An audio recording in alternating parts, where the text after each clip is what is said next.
Good afternoon. Thank you for joining us on this panel on Asian philanthropy. I'd like to start maybe by the Milken Institute's affiliation with Asia. Last year, we opened a center of the Institute in Singapore, and it was by design to locate it there. And what we have found is that we were looking for a location where we can observe tens of millions of people entering a middle class that didn't exist before, and what are the economic, societal, social impacts of that? And are there lessons to be learned from other parts of the world? And can we really think through some of the economic analysis that we apply to some of the emerging social problems that occur when that happens? So philanthropy, when we think of Asia, I think it's easy to broad brush it and say Asia or Asia Pacific without really understanding in a granular way there's extraordinary difference between the countries that we would lump into that moniker. So we'd like to really spend some time this afternoon discussing in parts of the world where philanthropy is in its very nascent stages, what are the learnings that we can take from that? Are there, if I were to use an analogy about how Africa, without a telecom infrastructure consisting of poles and wires, has leaped over. And 15 years ago, about 2 or 3% of the population of Africa had access to a cell phone, and today that's probably 88% of the continent does. So there's a speed and efficiency that occurs often if you don't have an existing construct to deconstruct. So in the philanthropic space and moving towards impact investing, we'd like to view that through the Asian lens. So I'd like to start with you, En, because you have been involved in philanthropy and in the impact investing space for quite some time in Asia. So can you give us a sense in the time frame that you have been involved, what have been the primary changes that you've seen on the trajectory of the philanthropic space? Sure, Rich. Good afternoon, everyone. So just some background. I work for LGT Venture Philanthropy, which is a global impact investor initiated by the princely family of Liechtenstein. So what that allows is we work quite closely with families globally, but in my case in Asia, really to think about implementation of the philanthropic initiatives. So that's really the context of which I'm sharing. Asia is in a pretty unique situation at the moment where it comes from philanthropy. First and foremost because it's really at the intersection of the greatest accumulation of wealth coupled with the greatest need. So like if you look at the Europe or US, there's a lot of wealth amassed, but a lot of that giving is for causes and to places outside their home jurisdiction. Whereas in Asia, a lot of it is from Asia, the greatest need. So you might be a non-resident Indian high net worth individual living in Singapore, but really trying to fund a cause in your home turf. And that intersection is a very, very powerful foundation for the role of private philanthropy. So that's really the starting point. I think the second thing that's unusual about Asia and what we've really seen happen over the last few years is that Asia's economy, and this globally across, regionally across Asia, is driven by family businesses, family-owned businesses. So that's the other aspect of it. Because as these businesses are growing and as wealth accumulates, people are thinking, how do I do philanthropy, firstly on the family side, but also integrate it within their businesses. So that's something that's very unusual. Now I find that the real challenge for Asia, and it's also an observation, is that it's the cultural aspect, because there's a little bit of a culture of secrecy. And I think part of that is because wealth is relatively new. So as a result, people are a little bit less open about sharing their wealth and what causes they're giving to. And that's starting to change. You can start seeing some very large philanthropists like Li Ka-shing in Hong Kong being very public about what they're doing with their wealth and how they're deploying that. So that culture is slowly starting to change. Well, that's a good segue. Your Highness, thank you for joining us. I'd like to maybe start on the cultural perspective, because I'm not sure everyone in the audience would be as familiar with Bhutan. Would you spend a moment just explaining its brief history and how it's evolved, certainly since the democratization efforts in the early 2000s? Thank you. Good evening, everyone. Bhutan is a relatively new country.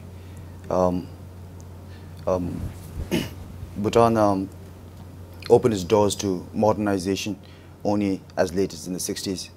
And also Bhutan is one of the youngest democracies in the world, I would think.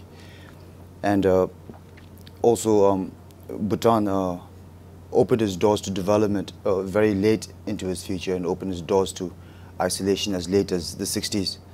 For example, I remember the internet and the television coming into Bhutan as late as 1998, and many Bhutan faces a lot of challenges because we hold very dear many values, values such as the ideology of gross national happiness, that is a more wholesome way of looking into development, but it is not without its challenges, because gross national happiness emphasizes, it can be defined in 4 pillars, as it were.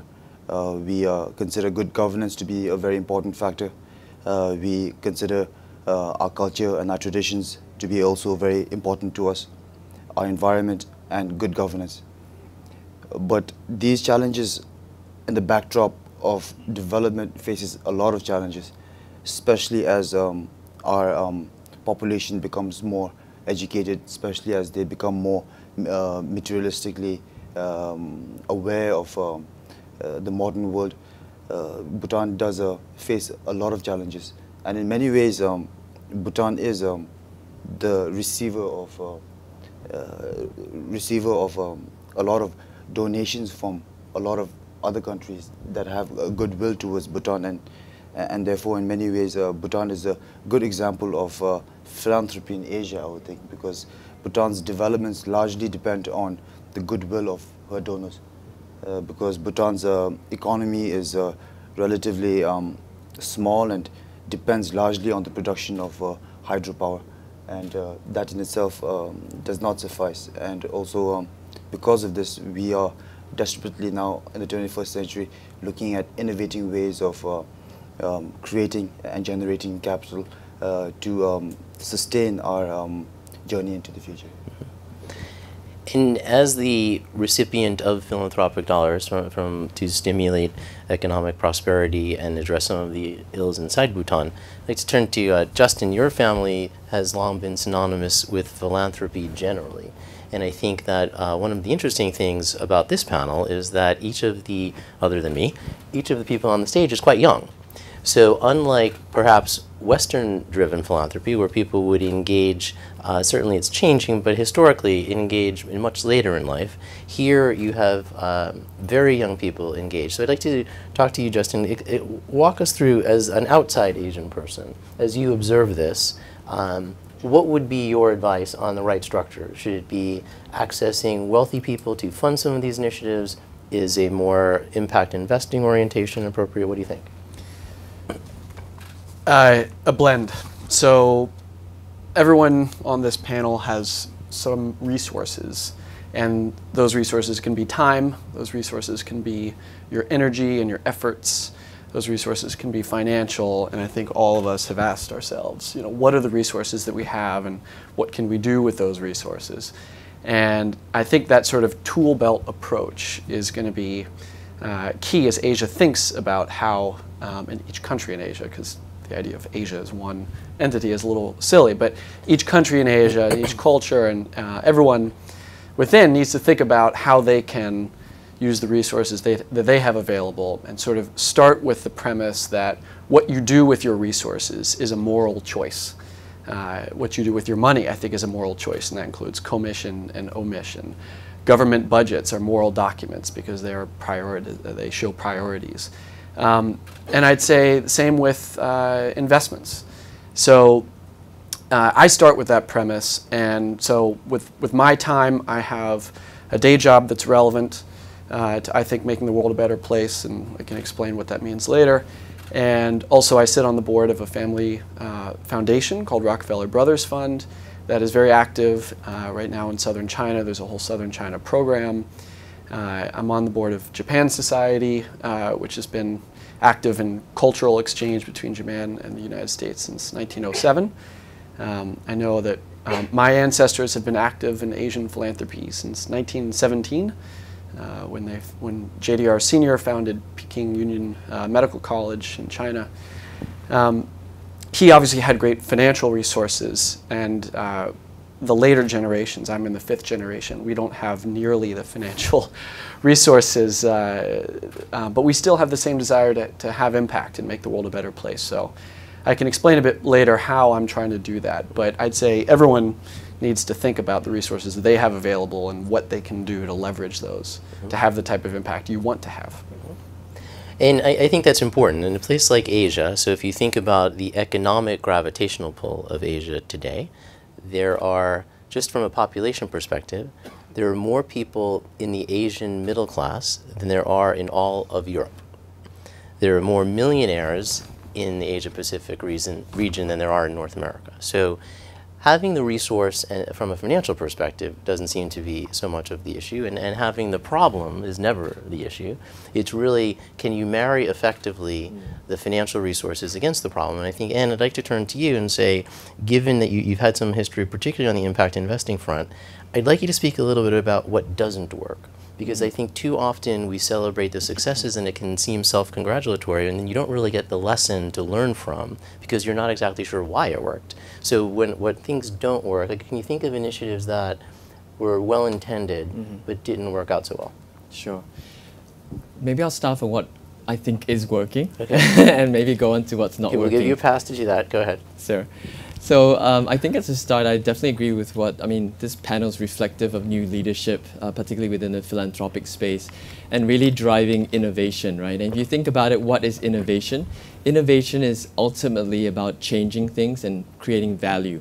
So a lot of the young leaders, I think, in this space are trying to do just that. They're trying to create value. So various iterations of creating value are things that are working, whether or not they're giving circles, as I'll talk to a little bit later, or collaborative sort of moral pledges, or in the case of Bhutan, using social enterprise. You're really trying to pull in the collective power of all stakeholders to create value. That is ultimately innovation, and that should be something that is almost, by definition, should be applied to the philanthropic space. So that's really what has been working. Now, what has not been working so well, I think, are initiatives that are trying to innovate, but are not either bringing the right type of resources, they're not bringing the right kind of stakeholders, and they're not engaging in a way that really sort of is much deeper than just money, right? So to Justin's point as well, many young leaders are doing this because it's never just about the funding. They want to give their social capital, whether or not it's their energy, their expertise, their commitment. They want to be personally engaged in an area that they're aligned with the values. Because ultimately we're talking about a very deep set of, when you do philanthropy and do good, you want to do something that really aligns with you personally and with other like-minded people, and coming together for collaborative action. So things that are along those lines, I think, have been working well. But the ones that sort of misalign with that, you know, like we see quite a lot of this sort of empty platforms where they're just not crowdfunding, but because crowdfunding is cause related, but you know, pools of network of either people coming together from various industries trying to do good, you find that there's a lot of talk but less action. The action is driven by the commonality of trying to create a purpose that's aligned with each one of those stakeholders. Okay. And I think innovation and intention combined really can be effective. And Your Highness, you and I had a chance to visit yesterday afternoon and discuss what I would say is one of the initial forays philanthropically out of Bhutan, the King's Challenge. So would you want to spend a moment discussing that? Sure. The King's Challenge is essentially a social enterprise, almost an experiment, as it were. But I would like to spend a little background before I dive into the King's Challenge, if that's okay. As I was mentioning before, as Bhutan transitions into the 21st century, it faces a lot of problems and issues related with development and technology and the side effects that come along with it. Especially in the backdrop of such a young population, young demographics. Almost 50% of my population is under the age of 25, and therefore this poses a great challenge and an opportunity at the same time, if you, as it were. And a lot of social issues related to this, and Bhutan has always. Bhutan and many organizations, I personally feel, have truly follow the principles of Buddhism, as it were, where you go, where a lot of programs and objectives of different organizations and countries really depend on the goodwill of other countries and organizations, as it were. And it doesn't really have a sustainable venture capitalistic school of thought as yet. And philanthropy is very new to Bhutan in many ways, in the modern sense of the word. And so we thought that, and ever since I was growing up with His Majesty, he used to take me to all the corners of Bhutan, and I would experience my culture, I would experience our environment, and get to know our people by going on foot to the remotest places in Bhutan, and exploring the corners of Bhutan and really appreciating it, and actually being able to realize the needs and desires of our people. And we thought that now, with changing times, a project like the King's Challenge would be a very good opportunity for global change makers, as it were, an experiment to invite a handful of global change makers into Bhutan to experience Bhutan, experience our culture, our environment and our people, and to see for themselves firsthand the challenges and the opportunities that Bhutan faces, and hopefully that would enable an enduring and lasting impact both on Bhutan and also the visitors that come into Bhutan.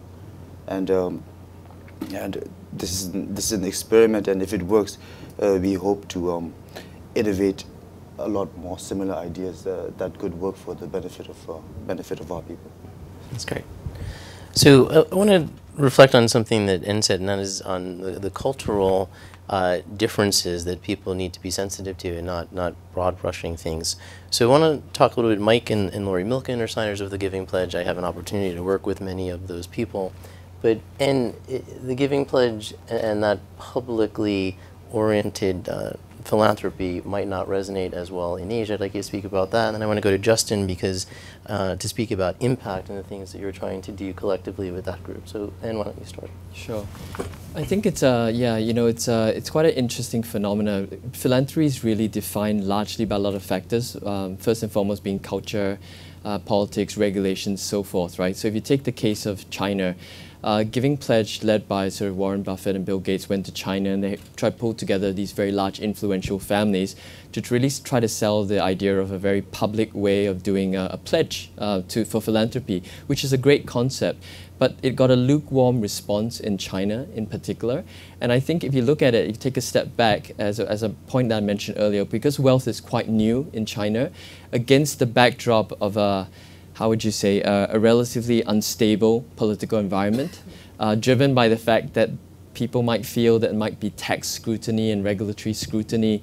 So that's why, in my view, it's one of the regions culturally that it didn't do so well, because the public nature of the pledge wasn't something that was so well received by an Asian audience.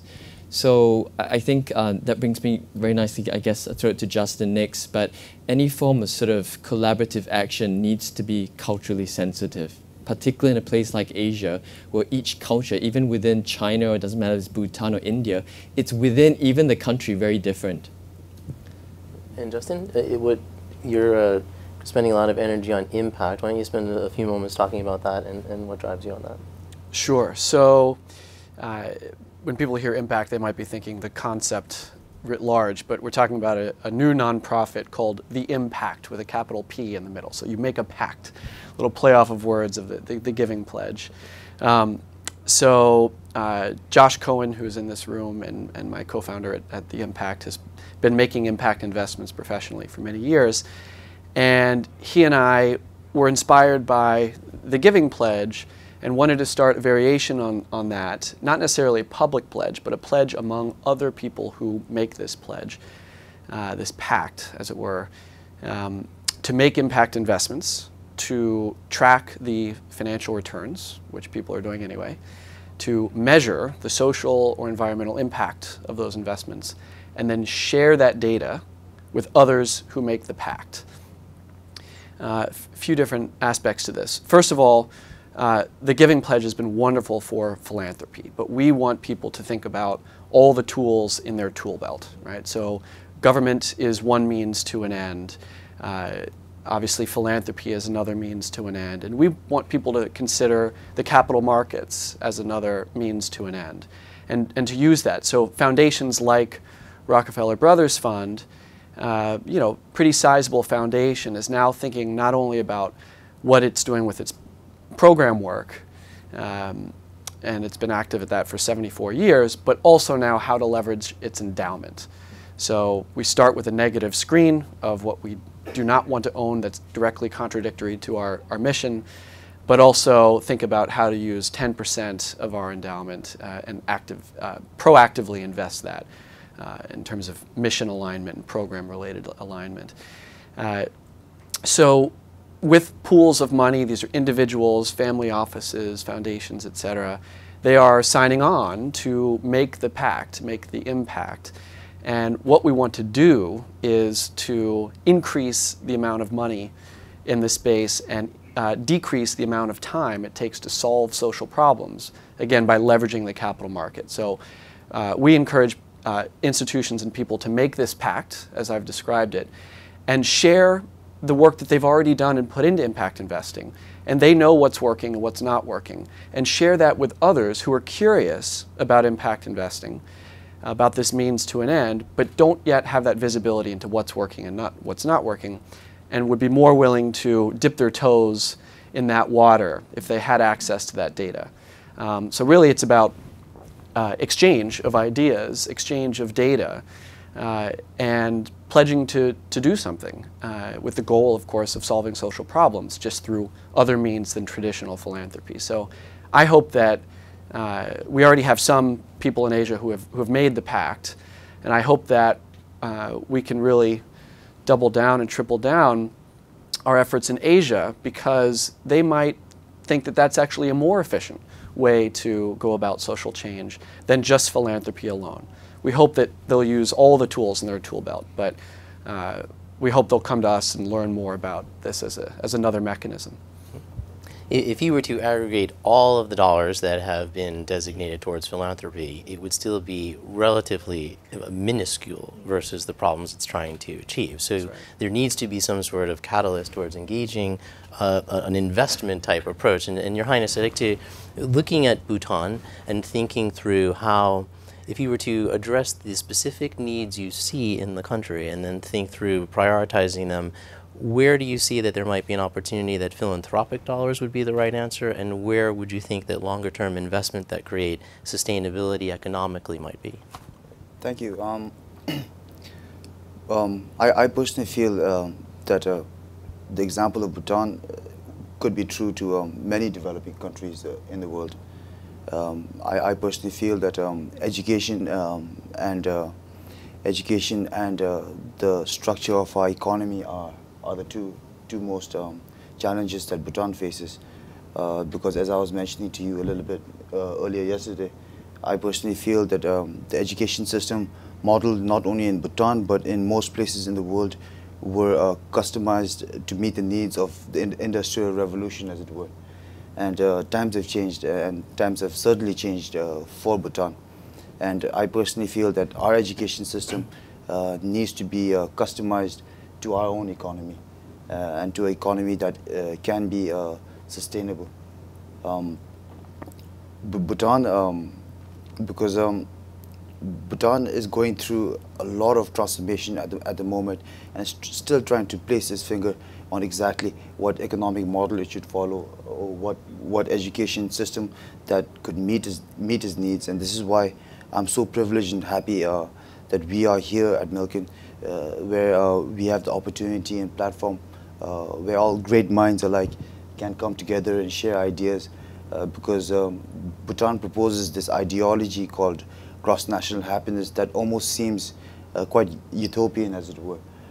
But we feel that there has to be a science behind this, looking at a country's development, looking at a individual's development more than just material well-being, but looking at a more wholesome way of looking into development, where we take into account both both emotional satisfaction and economic satisfaction. And I feel that sitting here and discussing ideas, not only about ideas on philanthropy in Asia, but also sharing so many other ideas with the great minds culminated here today, could find answers to many unresolved problems, not only in Bhutan but for the globe as it were. Thank you. And Justin, when you think through efficacy, right, I mean, I think that certainly when it's purely financial, that's easy because you understand the economic return. If it's purely philanthropic, you're not necessarily expecting any kind of return, and often people feel it's distasteful to do so. But in that middle ground, how are you determining or advising people in impact to think about efficacy determination? So the space is sort of gelling right now, and there are still disputes about definitions. We provide a general framework, which is that these need to be investments, not donations. So you have to intend to make your money back and then some. And you also have to be able to measure the social or environmental impact. Within that framework, there's going to be a lot of creativity, and we want that debate to continue, and we want those discussions to be very active, both in group dinners that we organize, also online on our website and data platform.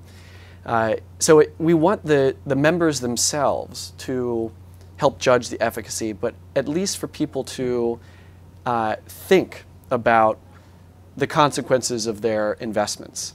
And that's already a step in the right direction. If they are thinking about aligning their values, first of all, that makes them reflect on what their values actually are.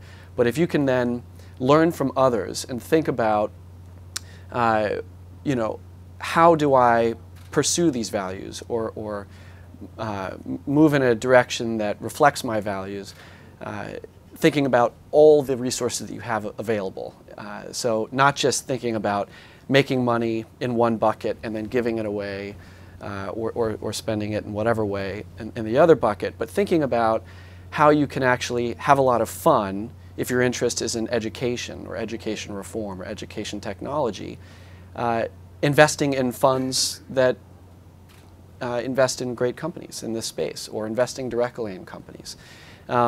So our membership has a lot of fun with this, first of all, but they also feel, I think, from what I gather from them, a little better sleeping at night, just thinking about the fact that they are asking themselves these questions and also then acting upon that. And some of them are doing this with 1 or 2% of their portfolios. Some of them are doing this now, or attempting to do it anyway, with 100 or 90, 95, 100% of their portfolios.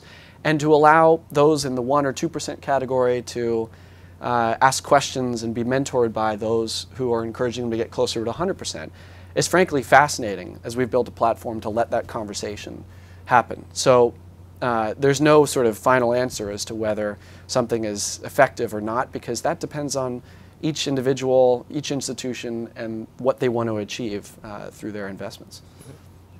And I think the fascinating thing here is the construction of this platform that allows for that sharing is something that couldn't have occurred 20 or 30 years ago. And in fact, today, there are 1.6 million nonprofit organizations in the United States. And when you think of that as a statistic, with the literally hundreds and hundreds of organizations with similar missions, thousands fighting breast cancer, veterans affairs, etc. So some of the geographic dispersion, which had previously kept that from sharing, because they were resident in different parts of the world or country, you can knock down those barriers today quite efficiently and really expedite many of the best practices. So, Ann, can you speak a little bit? Are there such networks emerging in Asia? Absolutely. So I think to Justin's point, I think it's a constant gripe that many of us here, definitely on the panel, see. We used to always look at things through the bifurcated lens of philanthropy and investment. And I think to Justin's point, things are starting to blend. And if you look at the panel today, what we are all saying in commonality is that we're trying to look for some sustainable and scalable solutions, whatever that's funding. So in some cases that may be grants, because you're dealing with rural schools, for example, they're never really going to get a lot of revenue growth. So maybe grants are the best way to get that sort of scalability. But if you're dealing with clean energy solutions, maybe there will be scaling because they're revenue positive. So you could have that as investment. What you have sort of with young leaders, they now, rather than to have that bifurcated lens and look at a problem, they go look at the problem and say, look, if we want to fix water in Indonesia, how do we fix that? Some of it could be done through governments and through grants and foundations. Other parts of it, which are run as businesses, could be done through social enterprises and can get the revenue model to scale for impact investing or venture philanthropy. That's the way to do it, an issue-centric solution or way of looking at things. I think that's where new leadership has a huge place to play, because we're looking at the same problem but with a different perspective, with a fresh perspective. And I think that's something that's very powerful. So Rich, to your point, there are many sort of pockets of activity that's happening now in Asia. I can speak about one that's quite close to me. A year ago, I co-founded a group of, it's called the 2020 Social Impact Leaders. It's a group of some of the biggest families in Asia that have young philanthropists that basically want to make a change. And the difference with other sort of giving circles that pledge a certain amount is that we look at a problem. So the group discusses a particular problem that we want to tackle as a whole and think what's the best way. And it gives us a platform to look across different things. We can say, well, social enterprise is really good for this part, but traditional grant funding has to be in this part. So that's one powerful thing about these collaborative groups. And as Justin and Prince Jigel said, it's about collaborative learning, right? So that's a very powerful thing, but collaborative learning for the purposes of collaborative doing, okay? But what's the second most powerful thing about it, and ties to my earlier point about the overview, is each of these people in this group are come from pretty influential and well-run businesses. So they can look not only across philanthropy, but say, wow, like in the case of one of our members, they do a lot of production of sporting equipment. So they can say, wow, can't we bring in social enterprise and build it into our supply chain in the main business? So it gives you a cross-platform to look across philanthropy into the business side. And that's something that's very powerful, because I think quite often, Rich, as you mentioned, we tend to draw a strict line and say it's either philanthropy or it's either investment. That's wrong. I mean, there's no reason why that can't blend and can't be blended in a complementary way in parallel with traditional grant giving. And I might transpose that, Your Highness, if you think through, in Bhutan, your government doesn't have the resources to address all. You need an external economic influence coming in. So when you think about that, are there needs that emerge in the country that you think ultimately the government would handle and philanthropy would handle separately? I certainly hope so. After democracy, the executive government now has to make these decisions. But I was born into philanthropy, even without knowing what philanthropy was in many ways. For example, the government has many big dreams for its people. We propose free health to all citizens in Bhutan. We have free education to all Bhutanese citizens. Each and every Bhutanese citizen is entitled to a land and a home. And these things, I personally feel, is not sustainable. And I really don't have an answer to your question, but as I was mentioning earlier, we do have the advantage of retrospect to learn from examples from organizations from different countries that have gone before us, and also from friends that we have sitting here in this panel. And we hope that we can try to take the best practices that exist in the world today and try to customize that to suit the needs of our country, just as we have crafted the Constitution for us. We studied several constitutions all over the world and tried to take the best examples and try to avoid some of the things that we felt were not suitable to us, and customize that so that we could create a constitution that would be best suited for the Bhutanese people and country. And in a similar light and fashion, I hope that we can find an answer, a philanthropic answer, to Bhutan's future relatively soon.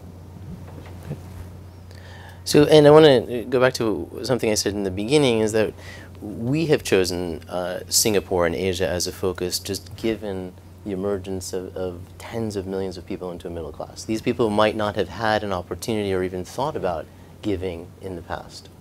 So how do you create a construct where, from an educational perspective, that your network expands and creates a culture of philanthropy in a people that didn't have resources to think about it before? Sure. I think it starts with education, is the short answer, but there's a cultural angle to that. So as I mentioned earlier, if you look at the case of Singapore, if you read BCG's report, we have the most number of millionaires per unit household in the world today. By 2015, we'll outpace Switzerland in terms of the private banking hub, possibly of the world. So you're really reading philanthropy against the context of that accumulation of wealth. So that's one angle to look at it. The second angle that I mentioned earlier is not only is there accumulation of wealth, but there is a huge there's a huge sort of leadership change in the next 5 to 10 years. A lot of the younger, particularly the second or third generation in Singapore, are in positions where they're taking over leadership of their families as well as their businesses. So we have a very unique opportunity to have that conversation. It's very different, as Justin can allude to, in the US, where if you're talking about a fifth generation family, it's probably easier, I would say, and Justin, please add in, to continue what your family has been doing, and it's probably harder to change the path of the way forward. But in Asia, most of this wealth is coming from families that have never had a family office, that have never thought about foundations, that only until recently have started to think about what are my family values, what is my legacy, how do I pass on and have that intergenerational dialogue. These are the kind of motivations and the very deep set motivations that really drives the philanthropic need to sort of outlive yourself. And that has come only recently in a place in Asia, and definitely in a place like Singapore. So when we start engaging with other families, and we typically do it through quite small workshops, and we tend to do it through peer-to-peer, because unless you're from that position, it's very, very hard to understand the kind of situations. So in this regard, it's quite helpful in a way to be backed by a European family that's been around for 9 centuries, because we've had to deal with a lot of the issues. So when we go to the room and we share some of that, immediately people nod their head and they go, oh my gosh, I have to think about this now. Now I've made so much money, we've had so much success in business, but I've kind of lost my connection with my grandson or my daughter. So now the stakes have changed, and they're starting to think about things that didn't matter or weren't so important in the past. So Justin, N offered on your behalf that it was easier to be in the fifth generation. So tell me, has the shadow of the Rockefeller name ever been a distraction or an impediment to your generation's involvement? I can only speak for myself. Yeah. There are something like 200 direct descendants or so of senior. And I'd say that the people assume that having this last name is harder than it is. It makes life a lot easier. And doors are opened that shouldn't otherwise be opened. And I think what you choose to do when you go through that door, that's all on you. But it is easier to have doors opened. So you can take advantage of that for the worse or for the better, and I hope I'm doing the latter. But the family has been very good at intergenerational dialogue and talking about these issues very actively. So a little bit by way of background, there are 2 annual, semi-annual get-togethers, one in June, one in December, and all the family comes together, and they're actually prearranged discussions to talk about philanthropy and talk about impact. Now, there are certain vehicles already set up to help with philanthropy, such as family foundations, and there are a few that younger people can serve on the board. I'm on the board of one and on the investment committee of that foundation as well. But there's more emphasis on impact, and the desire to create positive change in the world has not diminished in the least. Obviously, the check writing ability has. So there's a very active discussion among, call it those of us who are 40 and younger, as to how do we still have impact in this world, and how do we create institutions like our predecessors did that are long-lasting and impactful, but with different resources.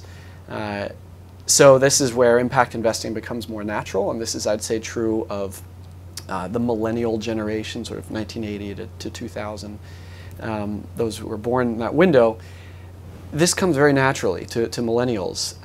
There's something on the order of 30 to 40 trillion dollars that's going to be passed on to millennials in the coming decades, just in North America.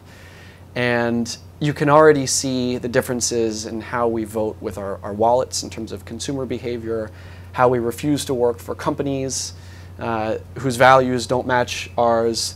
And now you're seeing it more and more as we start to come into money on the investing side. So I've been very grateful to my family and the family office for the discussions and the framework that they facilitated. But as much as we're a part of the Rockefeller family, we're also part of this next generation that's asking, I think, very important questions, and to me, taking very exciting steps.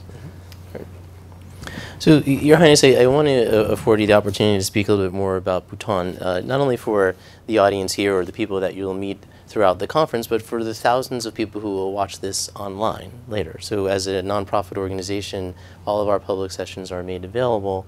What should people know about Bhutan? What don't people know about Bhutan? Bhutan is a very unique place, I would think, very dear to my heart, and hopefully you will have to come to visit Bhutan to experience it for yourself sometime. We've been very fortunate to open our doors very recently compared to many other nations. We have a very unique tradition and culture that defines Bhutan. Very special to my heart, and the thing about Bhutan is the one thing that is special about Bhutan. Everyone talks about gross national happiness, and everyone feels that Bhutan can export this idea, and many people even think that they can photocopy this idea into their economies, into their lives, into their organizations, and hopefully create a better future for their countries or organizations alike.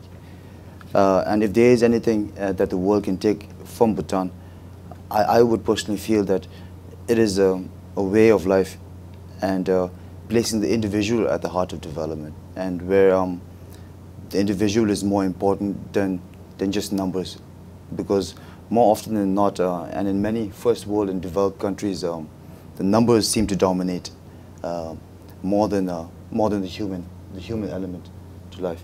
And I hope that to organizations, to entrepreneurs, to organizations, and to world leaders, I hope that they can look at development in a more wholesome manner by placing the individual at the very heart of development, rather than concentrating on numbers.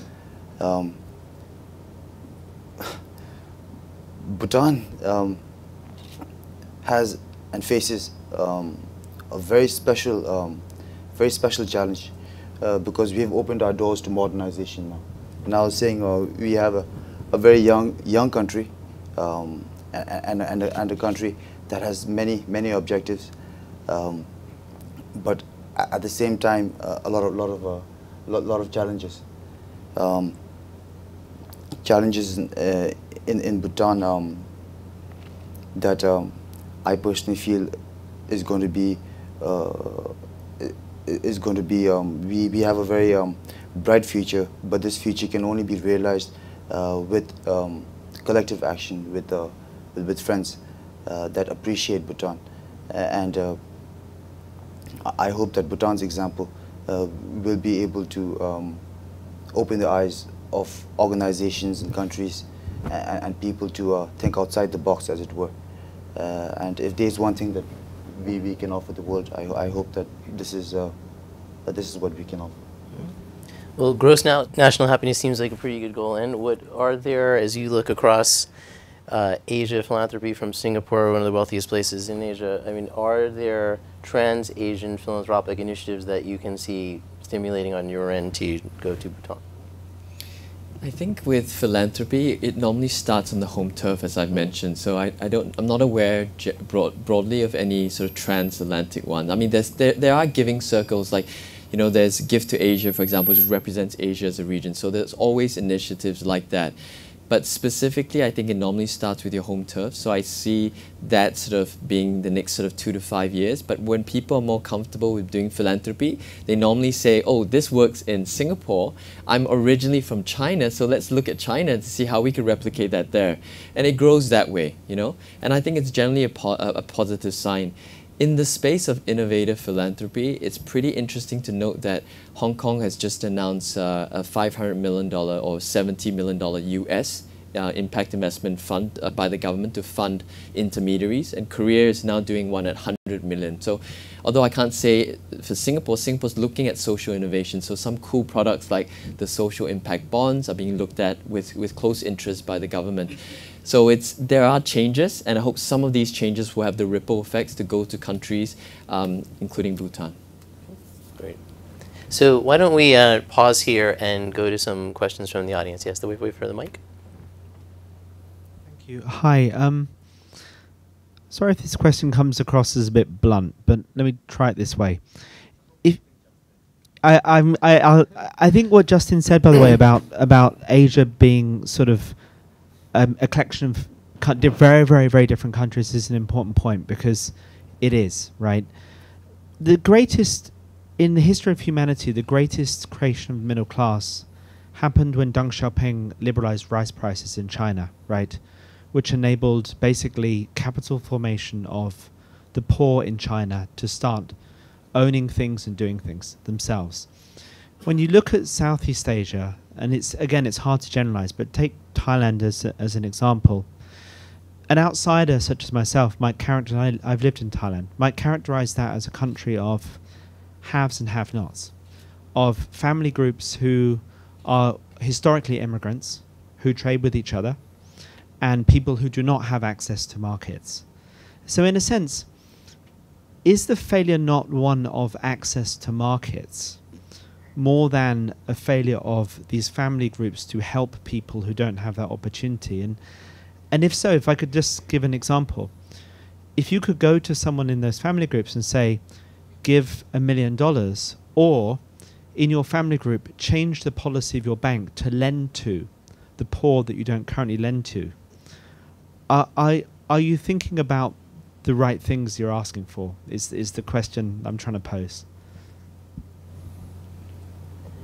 Is that to me or to Justin? Okay, I'll take a crack since I know Carl. Thanks for the question. So I can give you a live example of that. So I generally agree that absolutely, Carl. I mean, I don't think it's a multi-stakeholder engagement, right? Let's talk about, you know, whether you're not talking about water in Indonesia, you're talking about healthcare, low-cost healthcare in Thailand. It's a multi-dimensional problem that has so many different rubrics to it, right?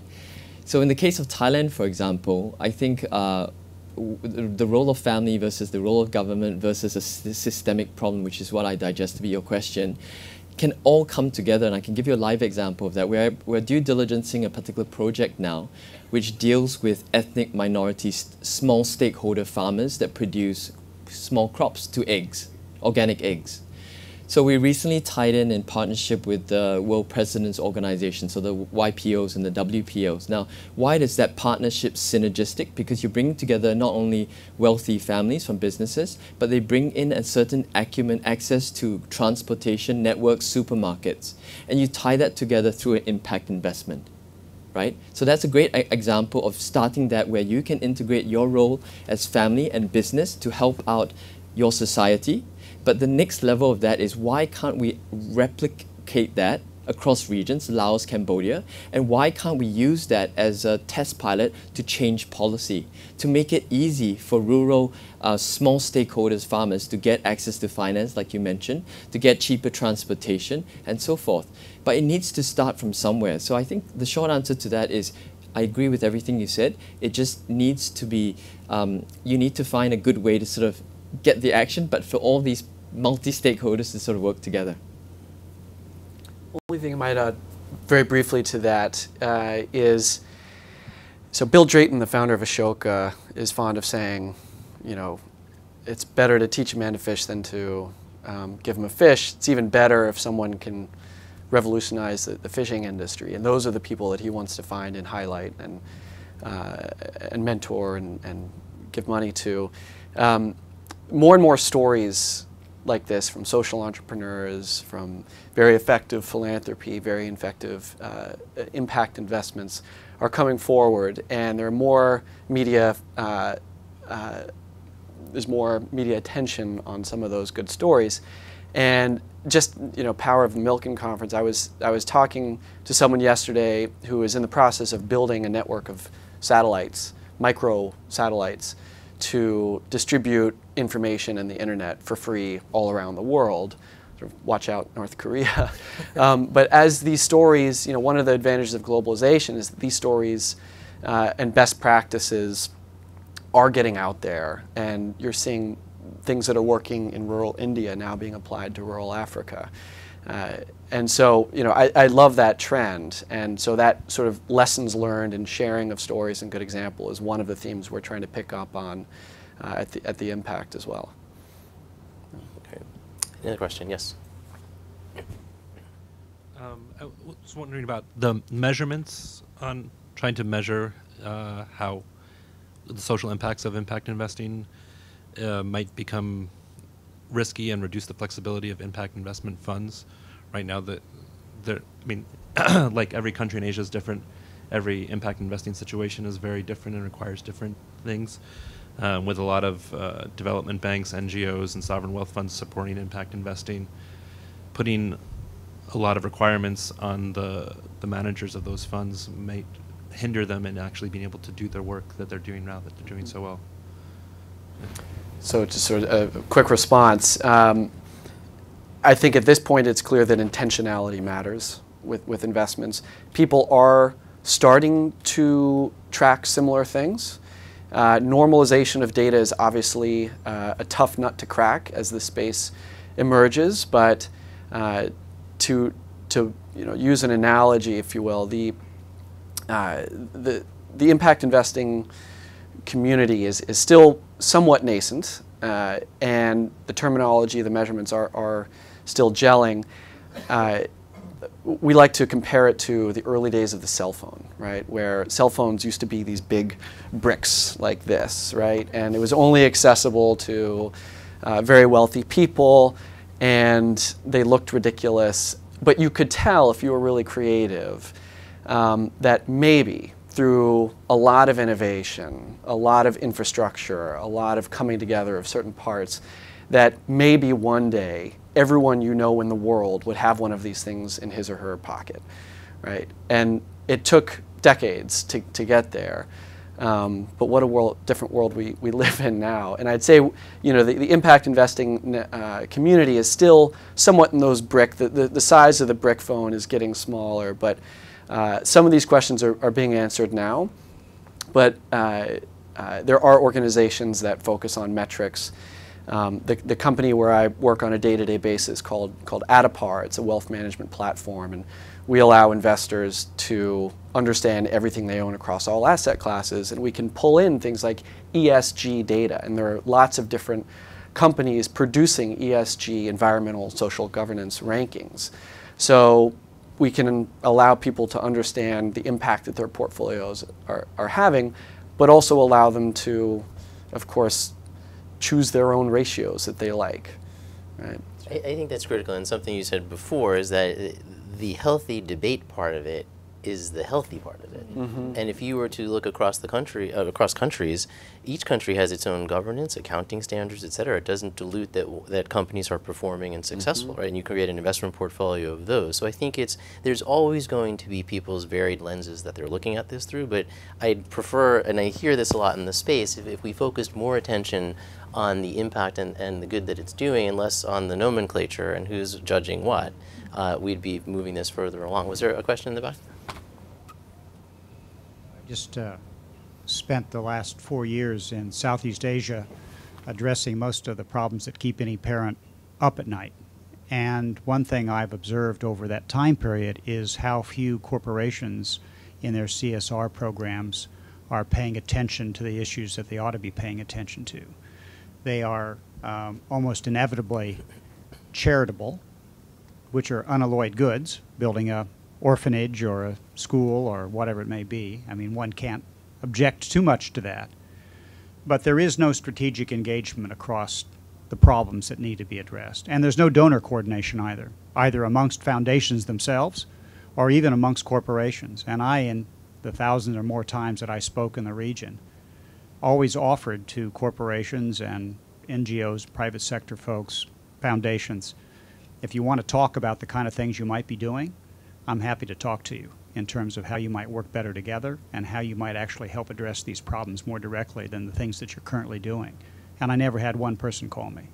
Now, that's not because I'm inarticulate, and I don't think it's because they thought at the end of the day I didn't have anything to offer. It's because the CSR programs in the corporations are run someplace else. They're not close to the chairman's office or the president's. They're sort of off on the side. They are dispensing a certain amount of cash. It's generally not a function of the strategy of the corporation at all. We always cite Nestle in India. That's the one thing we can say. Nestle did a great job with the 100,000 dairy farmers in India. But there aren't very many other examples.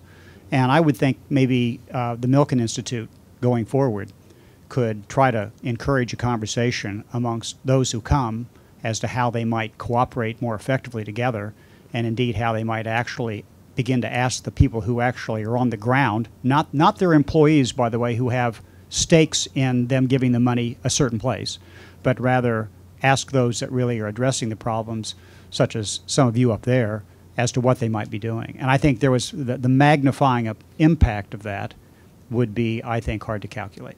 Sorry, there was not a question. I just wanted to give a comment. No, that's and fine. it doesn't call for a response, but it is a lamentable state of affairs. Right. And it exists across foundations as well. No, it's helpful. I mean, I think, as I said before, the sheer number of nonprofit organizations in the United States, if this were on the for-profit side, you would have a wave of M&A activity which would sweep through, extract efficiencies. You'd have a very different culture around this. But we're just not there yet, but we're happy to play a role in that. One last question. So that's a great segue for mine. You had made the comment there are 1.5 million not-for-profits, 501c3s in America. There's a proliferation of NGOs around the world. It's a good thing, and certainly there are opportunities and problems to be addressed in Asia in which more and more of these things are cropping up. But my question is really about the consolidation of some of those things. I mean, how many soup kitchens should a community have? How many people should be involved in changing the environment or building a dam or getting in the way of a dam going up at all? Or you name the problem. It seems like there is a rush, particularly among millennials, to start a whole new profit, have a whole new way of doing things, and maybe some of the old ways weren't solving these problems. But I'd love your comments on that. Do you see any inefficiencies in how many people are running in to address problems without coordination? Certainly.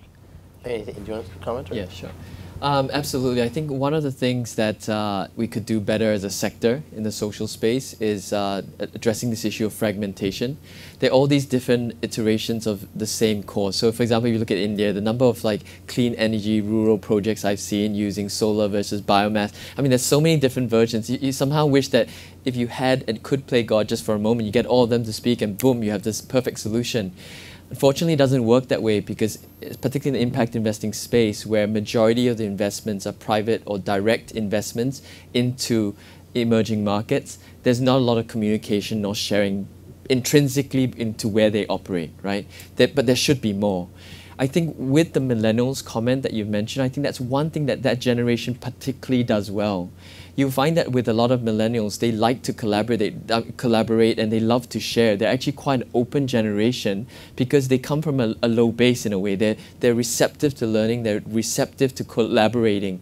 And they're quite, I mean, I can say this for Asia, I could say that at least in the millennials I've seen in Asia, they're quite forward-thinking and they're quite receptive of failure. But in the past generations, one thing that's hindered the growth of Asia has been this sort of face value, where we're afraid of failure, right? It's very different from the US, where failure is celebrated here. And the number of times in Milken I've heard people say, you should fail a million times in order to get successes. That culture doesn't exist in Asia, right? So you must, if you look at that as the context, and you know as the successes start coming up, that's when you can find that there'll be greater collaborations. So it will come. It's just probably not as fast as we hope. But I've got a lot of faith in the millennial generation. And I think there is some generational view to that. There's a technology emphasis to that. I think is also, you're going to have to look at this space and say, there are things that are geographically dependent, right? So the art museum, the library, the hospital, they are serving a local community, and they'll be the recipient of philanthropic dollars to do that. If you take a step back and think about cancer, right? The research, we at the Institute held an event at the CDC earlier this year, and the system there that aggregates all of the data around the world whenever a new microbe or disease organism is found, leveraging technology, it's instantaneous today. So when you think, and one of the things we do at the Institute is aggregate all of these disease-specific groups, because we're disease agnostic, and have them share best practices. If two organizations are fighting cystic fibrosis and scientists are going down parallel paths, but one determined that that path was ineffective, you need to tell that other person so that they can divert their energies towards something more productive. So we are trying in our own small way to act as the catalyst, but I think you're going to see, as this generation takes over, you are going to see that intolerance for inefficiency, because this generation is used to instant access to information and sharing. People share their entire net worths online without thinking about it twice. So unfortunately, we are out of time, but I do want to thank all of the panelists and for the discussion and for attending, and enjoy the rest of the conference.